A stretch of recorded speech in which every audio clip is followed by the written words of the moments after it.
오늘 말씀은 하나님께서 이스라엘 백성들에게 출애굽한 지 한 2년이 지난 시점에서 다시 한번 그 유월절을 지키라라고 명령하신 것을 본문으로 우리가 받았습니다. 왜 유월절을 다시 지켜야 하는가? 유월절의 그 의미가 무엇인가를 우리가 너무나 쉽게 잊어버리고 살기 때문에 그렇습니다. 유월절의 의미는 구원을 의미합니다. 그들이 애굽에서 구원받았는데 그때 그 유월절 규례는 모세의 율법을 선포하고 성막의 규례를 알려준 것보다 더 먼저 경험된 일입니다. 하나님께서 우리를 구원하시고 이제 어떻게 예배하는 자가 되어지는지를 다시 가르쳐 주신 것이 광야의 시간이죠. 그 광야의 시간에 우리의 예배가 온전히 회복되기 위하여 우리가 다시 놓치지 않고 늘 기념하고 다시 돌아가야 할 시작점이 있다면 유월절을 지키는 것입니다. 유월절은 우리를 구원해 주시는 그 놀라운 하나님의 은혜의 사건입니다. 건져 주신 거예요. 자유케 해 주신 거예요. 거기서 나오게 해 주신 거예요. 우리가 이전에 다 죄악 가운데 사망 가운데 도저히 소망이 없는 자 가운데 신음하며 살던 자들을 하나님께서 하나님의 지도자 모세를 보내시고 그 모세로 하여금 다시 하나님의 백성 삼게 하려고 회복시켜 주시려고 그들을 구원하신 것이죠. 여러분, 유월절 규례가 뭐가 있었죠? 뭘 하라고 했었습니까? 무교병을 먹어야 됩니다. 유교병을 먹으면 안 되고, 그리고 나물만 먹어야 됩니다. 요즘 나물밥 많이 드시는데 그때 나물을 먹어야 되는 겁니다. 그리고 가장 중요한 게 있습니다. 유월절 어린 양을 잡는 겁니다. 그래서 그 양을 문설주에 바르고 하나님의 심판을 피한 후에 그리고 그들이 출애굽을 하게 되는데 그 유월절은 마치 등산 가기 전에 짐을 다 꾸리고 떠나는 자의 모습이에요. 그래서 그 유월절 음식을 어떻게 먹게 했냐 하면 짐 싸고 군장을 차고 그리고 먹는 거예요. 긴박한 사건이죠. 긴박한 사건이죠. 그래서 그것이 마치 여러분 계시록에 보면 마지막 날에 또 사복음서에 주님께서 종말 때 임하게 될 그 사건의 모습하고 똑같은 겁니다. 그 유월절을 경험하는 것 그날은 하나님께서 마지막에 하나님의 정말 그 심판의 날이 임할 때 이루어질 날을 미리 예비 훈련시킨 거예요. 미리 경험하게 하신 거예요. 그것이 첫 번째 구원의 의미입니다. 그리고 우리가 이 광야의 시간을 사는 거예요. 근데 우리가 광야의 시간을 살기 위하여 꼭 필요한 것이 뭐냐면 유월절을 광야에서 지키는 것입니다. 그래서 오늘 이 본문 가운데 유월절을 그 광야에서 지키면서 그들이 질문을 하게 돼요. 어떤 사람들이 발생하게 됐냐 하면 유월절을 지키고 모세의 율법과 그 성막의 규례들을 다 가르쳐 주셨는데 거기에 합당하지 않은 사람들이 누군지를 이제 알게 된 거죠. 그래서 시체를 만져서 부정하게 된 사람들이 있었는데 유월절 그 행사에 유월절에 참여하지 못하게 한 겁니다. 막은 겁니다. 그래서 7절에 보면 한번 보시기 바랍니다. 그에게 이르되 우리가 사람의 시체로 말미암아 부정하게 되었거니와 우리를 금지하여 이스라엘 자손과 함께 정한 기일에 여호와께 헌물을 드리지 못하게 하심은 어찌함이니까? 라고 묻습니다. 유월절에 참여하고 싶은데 자격이 없는 자가 된 거죠. 이제 알게 된 거죠. 시체를 만지고 부정하게 되었으니까. 근데 모세가 이것을 가지고 하나님께 정직하게 질문하고 기도하고 하나님께 묻습니다. 오늘 우리가 삶의 여정 가운데 우리가 하나님의 말씀의 기준으로 어떠한 결론을 내려야 할까 알지 못할 때가 있습니다. 저도 매일 그 기도가 있는 것 같아요. 오늘도 먼저 나와서 하나님께 정말 하나님께 답을 구하는 기도가 있습니다. 저에게도. 하나님 이렇게도 말씀하시고 하나님 이렇게도 말씀하셨는데 하나님 이 상황에서 이 상황에서 우리는 어떻게 가야 합니까? 이걸 주님께 묻게 되는 거예요. 그래서 하나님이 이 모세에게 답을 주세요.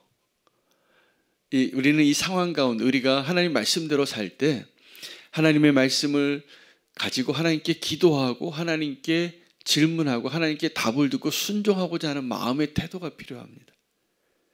하나님 앞에 정직하게 묻고 하나님이 답을 주시면 정직하게 따르고자 하는 마음이 있으신가요? 많은 경우에 우리가 이걸 두려워해요. 그래서 하나님께 묻지 않으려고 해요. 차라리 안 묻고 내가 먼저 결정하고 하나님이 내 기도에 응답해 주시기를 도리어 때를 쓸 때가 많아요. 이게 훨씬 돌아가는 길입니다. 아직 우리에게 기도할 기회가 있고 하나님께 물을 수 있는 그러한 기회가 있을 때 하나님께 꼭 물으시고 결정하시기를 바랍니다. 오늘 유월절을 지키라라고 하는 하나님의 그 목적과 의도에 맞게 이제 하나님이 오늘 정말 정답을 말씀해 주시더라고요. 그 응답을 받아요. 이 부정한 자는 이스라엘 총회에 들어올 수 있습니까? 없습니까? 없어요. 근데 지금 그 유월절은 이스라엘 그 공동체를 구원하기 위한 그 하나님의 놀라운 구원의 역사를 다시 경험하라고 다시 그것을 행하라고 명령하시는 때인데 이 자격 미달인 사람들을 그러면 포기해야 하는지 아니면 그들에게 어떻게 해야 되는지 하나님께서 답을 어떻게 주시냐면 한 달 뒤에 그 사람들 다시 하라는 거예요. 그것이 오늘 그 말씀이에요. 11절 말씀이에요. 둘째 달이라고 첫째 달에 원래 유월절을 지켜야 되는데 둘째 달 열넷 딱 정확히 한 달 뒤입니다. 해질 때 그들이 지켜서 어린 양의 무교병과 쓴나물을 아울러 먹으라고 그리고 아침까지 그것을 하나도 남겨두지 말고 그 뼈를 하나도 꺾지 말라고. 여러분 12절에 보면 아침까지 그것을 조금도 남겨두지 말고 그 뼈를 하나도 꺾지 말아서 유월절을 율례대로 지키라. 예수님께서 십자가에서 돌아가실 때 뼈가 안 꺾이셨습니다. 꺾을 필요가 없었어요. 이미 죽으셨기 때문에. 그래서 창으로 그 옆구리를 찔러서 물과 피가 다 쏟아지게 한 겁니다. 원래는 그 십자가형에서 그 죄인들의 고통을 좀 줄여주려고 또 확인하려고 뼈를 꺾는 과정이 있습니다. 다 고통스럽게 저주스럽게 발가벗겨서 못 박혀 피 흘리게 하고 죽인 후에 확인하는 작업이 있어요. 그런데 예수님은 오늘 이 유월절의 어린 양의 온전한 그 율례를 지키시는 걸 성취하시기 위하여 뼈가 꺾이지 않습니다.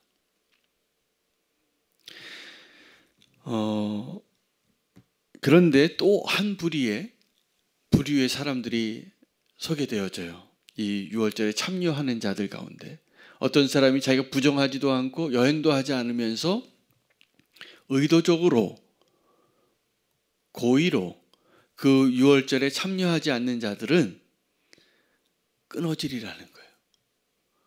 이것처럼 무서운 얘기가 없습니다. 하나님의 그 사랑의 끈에서 끊어질 자가 없는데 이렇게 의도적으로 유월절에 참여하지 않는 자는 끊어질 거라는 거예요. 여러분 그러므로 이 유월절의 의미는 뭐냐면 구원을 의미하는 거예요. 노아의 방주에 들어오는 것과 같은 의미예요. 유월절을 지키는 자는 그 구원의 날을 경험하게 하시는 거예요. 애굽에서 나올 때 그들이 아주 치열하게 그 밤을 지냈을 겁니다. 거기다가 그 애굽 사람들로부터 금은 보화도 챙겨 나와야 해요. 이 떠날 채비 가운데 그것까지 다 가지고 무교병 먹고 나물 먹고 어린 양 고기를 먹고 그 밤에 길을 떠나는 겁니다. 우리의 구원의 날이 마지막 날에 심판날에 우리가 오늘 만약에 주님이 오신다면 우리가 그 유월절을 경험해야 할 겁니다. 그래서 그날의 재난이 고난이 너무 심할 것이기 때문에 그 날을 감하지 않으면 그 누구도 견딜 수 없는 그 날이 마지막 종말의 날은 그렇게 올 겁니다. 그런데 그 마지막 종말의 날을 미리 구원하시는 하나님의 역사를 유월절 사건으로 행하셨고, 그리고 그것을 기념하라는 거예요. 어디에서요? 광야에서. 오늘 유월절을 광야에서 지내는 것은 여러분, 우리가 하나님 앞에 구원받았을 때 그 감격을 다시 회복하라는 것입니다. 그 구원의 확신을 잃어버리지 말라는 것입니다. 우리가 그 구원의 확신을 언제 잃어버릴까요? 언제 잃어버릴까요? 우리 구원의 기쁨을, 구원의 확신을 언제 잃어버립니까? 늘 기억하고 계세요? 우리 이 세상에서 여기가 좋거니 하고 살 때예요. 구원의 감격보다 이 땅에서 잠깐 내게 주는 그 기쁨들이 더 크게 느껴질 때가 있어요. 제가 4월 1일 날, 이틀 전이죠. 그 교도소 사역을 하면서 남자들 넷이 한 차를 타고 갔거든요. 근데 어떻게 얘기하다가 좋은 차 얘기가 나왔어요. 남자들은 차를 좋아해요. 그럼 차가 어디 관심도 많고. 근데 우리가 얘기하다가 그렇게 결론을 내렸어요. 차 사면 우리가 얼마나 좋습니까? 여자들은 옷 하나 새로 사면 얼마나 좋으세요? 그 막 좋아서 영원히 기쁘세요? 옷 하나 새로 산 게. 차 하나 사면 얼마나 좋으세요? 집 하나 사면 얼마나 좋으세요? 새 집에 들어가면 이게 얼마 안 가는 기쁨이라는 거죠. 근데 우리에겐 정말 비교할 수 없는 그 구원의 기쁨이 자꾸 희미해지고 너무 당연해지고 너무 익숙해지는 것을 우리는 경험합니다. 하나님께서 광야에서 유월절을 다시 지키라. 너희가 구원받은 자라는 것, 너희가 나의 소유라는 것, 내가 너희와 함께하고 있다라는 것, 내가 너희를 구원했다라는 것을 기억하는 것이 광야에서의 삶을 살아낼 힘을 주는 것입니다. 오늘 우리에게 그 은혜 주시는 그 하나님, 그래서 이 유월절에 참여할 수 있는 자격이 바뀝니다. 고의로 참여하지 않는 사람은 끊어질 것이라고 하고, 그 사람들은 자격이 없다고 말하고, 이 유월절에 나그네인들이나 거류자들이나 아니면 이스라엘 사람들이나 똑같이 이 율례를 지키라는 거예요. 하나님의 의도가 뭘까요? 하나님은 유대인만을 구원하기 위한 유월절이 아니라 할 수만 있다면 이 유월절을 지켜서 그 구원의 감격을 빼앗기지 아니하고 이방인이라도 함께 그 유월절을 지켜서 구원의 그 방주 안으로 그 구원을 경험하기를 원하시는 거예요. 하나님께서 오늘 저는 이 광야에서 지키는 유월절의 의미를 다시 한번 묵상하다가 깨달은 은혜가 있는데, 하나님은 그 구원받은 자들의 삶을 어떻게 살아야 하는가를 이야기하기 전에 먼저 경험하게 하시는구나. 유월절을 먼저 경험했잖아요. 그리고 이제 구원받은 자로서의 삶을 살라고 그때 가르쳐 주는 거예요. 우리는 흔히 이렇게 생각하는 거죠. 너희가 이 율례를 잘 지키면 구원받을 자격이 있다. 근데 먼저 구원한 백성에게, 이스라엘 백성에게 이제 그 구원의 감격으로, 그 구원의 확신으로 이 광야의 삶을 살아갈 힘을 얻으라고 말씀하시는 거예요. 그런데 그러면 그것도 율례를 또 지키는 것이 다 의미가 없다라고 말하면 안 됩니다. 마치 그 가늠한 여인에게 나도 너를 정죄하지 아니하노니 가서 다시 죄를 짓지 말라라고 말씀해 주신 것처럼, 진정한 자유는 구원의 감격을 회복하고 그리고 하나님의 백성으로서의 그 거룩한 삶의 규례를 기쁨으로 지킬 수 있는 자가 되어지는 것을 주님이 지금도 우리 가운데 일하고 계시는 것을 깨달으라는 것입니다. 누가 구원을 받냐 하면 하나님의 은혜의 손길 안에 함께 거하고 정직하게 묻고 하나님이 인도해 주시는 대로 다시 오늘 그 유월절의 감격을, 구원의 확신을 회복하는 자에게 주실 것이라 말씀해 주시는 것입니다. 오늘 말씀 가지고 기도할 때 오늘 구원의 확신을 다시 회복하는 하루가 되게 해달라고. 그래서 그것이 우리의 위로가 되고 우리의 소망이 되고 우리가 살아갈 힘을 얻는 근거가 되시기를 축복합니다. 광야에서의 유월절을 기쁨으로 드릴 수 있는 저와 여러분 되기를 원합니다. 오늘 함께 기도할